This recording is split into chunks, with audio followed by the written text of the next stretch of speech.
Rio Grande do Sul, que tem sido atingido por fortes temporais nos últimos dias. Várias estradas que cortam o estado estão bloqueadas por causa de eventos recentes, mas também por causa da tragédia de 2024.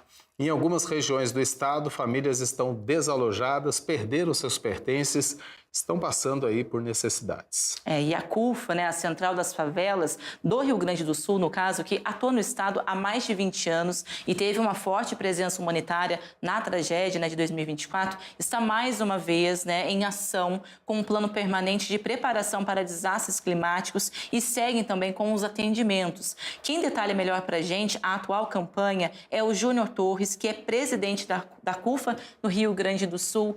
Júnior, muito obrigada por estar aqui conosco, conversar um pouco desse panorama, como que está aí a região, trazer também essas atualizações. Obrigada, viu? Uma boa tarde. Boa tarde a todos que nos acompanham.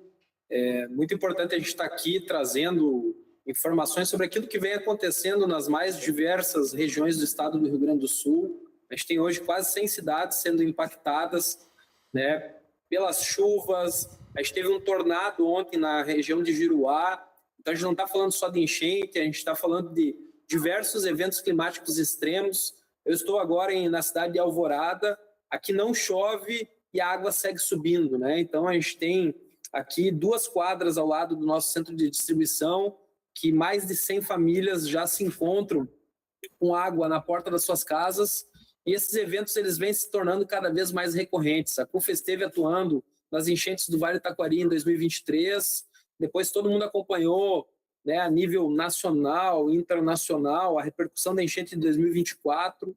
Então a gente está falando de pequenos espaços de tempos e tem regiões que essa é a 5ª enchente. Nesse momento estivemos em Lajeado, no Vale do Taquari, no final de semana, ajudando na limpeza das casas, levando doações para as famílias, e tem famílias lá que está na 5ª, 6ª enchente nos últimos 5 anos. Então, é extremamente necessário a gente falar sobre as emergências climáticas. A gente tem o El Niño, que agrava ainda mais, e aqui o Rio Grande do Sul vem passando por diversos eventos em todo o seu estado. Então, a gente fala de enchente, ao mesmo tempo é importante o pessoal ter essa dimensão, que em Giruá teve tornado, que em Passo Fundo teve chuva de granizo ontem, que na Serra Gaúcha tinha pedras de gelo gigante que caíram. Então, são diversos eventos climáticos impactando o estado do Rio Grande do Sul. A CUFA ela vem trabalhando desde a primeira enchente no estado, criando capacitações, capacitando lideranças comunitárias para atuar em eventos como esse. Então, a gente vem atuando nos resgates, no salvamento, também nas medidas preventivas, junto aos ribeirinhos, onde já começam a se retirar de casa, ir para abrigos. A gente também tem uma frente de ajuda humanitária, onde são 20 pontos de distribuição de doações hoje no Rio Grande do Sul. Então, reforçando aqui que é importante também as pessoas doarem aquilo que é necessário, tudo é necessário nesse momento. Então, roupa, calçado, mobília, itens de limpeza, porque quando a água baixar, as famílias retornam às suas casas e precisam limpar todo o lodo que fica e tudo aquilo mais. Então, a gente está com esses 20 pontos hoje recebendo doações no Rio Grande do Sul, uma campanha onde você pode acompanhar através das nossas redes sociais, do nosso Instagram, CUFA Rio Grande do Sul, são 20 pontos, onde a gente faz a separação e leva as doações até quem mais precisa nesse momento. Então, até pra gente, a gente está vendo algumas imagens agora dessa ação de vocês, dessa distribuição também, mas para a gente ter uma noção de quantas mãos estão envolvidas, não é, Júnior? São quantos voluntários atualmente nesses pontos distribuídos e principalmente quais são os itens que vocês estão ali arrecadando, Qual que é o cenário de necessidade dessas famílias atingidas e afetadas por tantos extremos, como você trouxe, em diferentes cidades, do estado? Bom, hoje a gente tem diversas equipes espalhadas, Então eu estou na região metropolitana aqui de Porto Alegre, na cidade de Alvorada, onde aqui encontram-se mais de 20 pessoas nos auxiliando. São 20 pontos, então a gente estima aí em torno de 200 a 300 voluntários, pessoas dos territórios, das comunidades que estão atuando. Aqui a gente tem a imagem passando do nosso albergue na cidade de Sapucaia, onde a gente ampliou o número de vagas. Então, aquelas pessoas que venham a ser impactada e sair das suas casas também tem essa possibilidade de acessar esse espaço, né? E o principal, acho que nesse momento aqui, são roupas, né? Calçados, itens de higiene e produtos de limpeza, né? Assim que a água baixar, as famílias vão retomar às suas casas. Essa imagem que a gente tem na tela agora da cidade de Lajeado, esse lugar que está mostrando aqui, no final de semana a água tinha baixado, as famílias retornaram até esse ponto, fazer a limpeza, mas hoje a água subiu novamente, invadindo esse mesmo espaço, né? Então, todo esse trabalho, a hora que baixar a água, a gente volta para poder apoiar. Então, itens de limpeza são fundamentais nesse momento.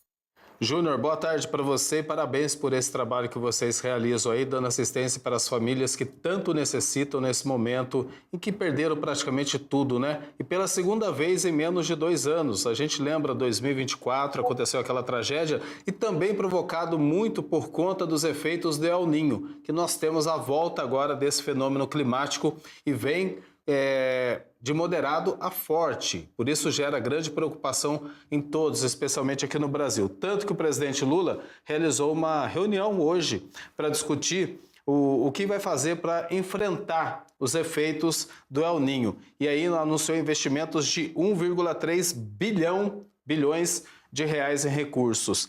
Mas falta planejamento também do poder público, até uma política de prevenção, uma resposta mais imediata para enfrentar todos esses problemas climáticos? Bom, eu acredito que seria fundamental um debate com a população, principalmente envolvendo as populações que estão nessas áreas que são tão atingidas. A gente precisaria ter um sistema de monitoramento conjunto com os ribeirinhos, né, com as pessoas que estão lá passando pela segunda, terceira, quarta, quinta enchente, porque quando a água sobe, né, e aqui no Rio Grande do Sul mesmo, os níveis também, né, a gente tinha locais que a água só chegaria a enchente se chegasse a 20 metros, então hoje dá 19 metros do rio e a água chega. Então, eu acho que é preciso fazer uma força-tarefa conjunta, né, do poder público, do governo federal, com o governo estadual, com o governo municipal, mas também envolvendo essa comunidade. A gente está falando aqui de investimento, a gente está falando de necessidade de moradia, de área própria para moradia. A gente tem muitas pessoas morando à margem desses rios. Como é que você tem um rio hoje, por exemplo, Lajeado, que está em 25 metros, né, a sua cota, e a cota de inundação é 19. E onde é que você coloca todas essas pessoas? O centro da cidade está debaixo d'água. A gente não está falando só de área de periferia, área ribeirinha, a gente está falando de cidades inteiras ficando debaixo da água. Em 2024, o mundo todo ficou conhecendo o Rio Grande do Sul pelas grandes enchentes, só que não foram as primeiras grandes enchentes no Rio Grande do Sul. Em 2023, o município de Mussum, município de Roca Salles, município de Lajeado já havia enfrentado inúmeras enchentes em que 80%, 90% da cidade ficou debaixo da água. A gente está falando de cidades inteiras ficando debaixo da água. Não é um fenômeno concentrado numa região ribeirinha, que há muitos anos, né, a gente sabe que muitas regiões têm isso. Então, eu acredito que aqui deva ter uma construção coletiva entre governos, entre comunidade, né, apartidária, né, o período eleitoral não pode interferir, a gente precisa pensar planos de governos para 5, 10, 15 anos e não ações pontuais e emergenciais. Porque a reconstrução no Rio Grande do Sul, ela nunca terminou. A gente seguiu reconstruindo, segue reconstruindo o Rio Grande do Sul, ao mesmo tempo em que todo mundo fica debaixo d'água novamente. Cruzar os braços, né, Júnior? Muito obrigada, viu, pela sua participação conosco em trazer todo esse panorama, esse cenário aí da região, né, as nossas forças, né, para todos que estão aí, e parabéns mais uma vez pela ação de vocês, né, com relação aí às famílias que foram afetadas. Contem conosco. Valeu, a gente que agradece aí todo esse espaço, né, e sigam doando.